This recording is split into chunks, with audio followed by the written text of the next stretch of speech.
I've been in the same small group now for 6 years. And even though ours is a guy group, we have all learned over time that it's the stuff in here that we got to get worked through.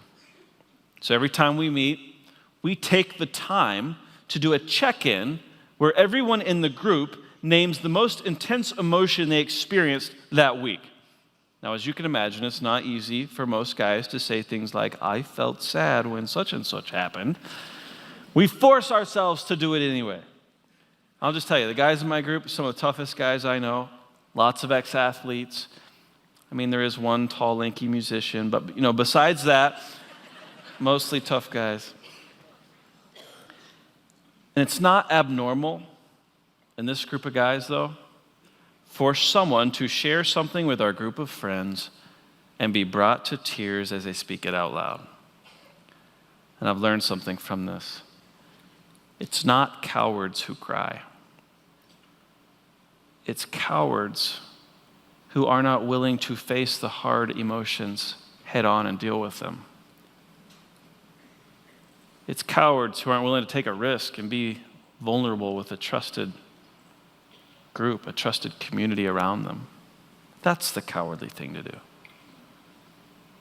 Personally, I don't think a single small group should skip taking the time for everyone to genuinely check in at a heart level. Most groups I know, they either share the high and low of their week or something like that. And my hope for all of you is that you will develop the kind of small group community around yourself where you can process hard issues genuinely on a weekly basis. That's my hope. I just want to say this as a side note. I know and I realize that some of you weren't ready to pull together a small group experience for Wiser Together, and that's totally fine. That's okay. But I want you to know that anytime you are ready to start a small group experience with some of your friends, whether it's people you meet in your section or elsewhere, I don't care. Wherever they're from, when you're ready, if you'd like to do a 4-week or a 6-week or some kind of short-term small group experience, you just let me know. Give me a call, send me an email. We will give you the content to help you get started. Probably we will try to give you the Wiser Together content because it's really great starter group material. But the thing about this is you got to think around Willow, building communities kind of like Home Depot. You build it, we'll help, all right? And let me remind you the way that we are helping. Here's how it works. As fast as we find qualified leaders with the right spiritual gifts who are willing to rearrange their lives to come on staff for about 10 hours a week to build Acts 2 community at our church, we launch section communities. We've had stay-at-home moms and CEOs join our team, everything in between. And we continue to need more. You can add that to your prayer list.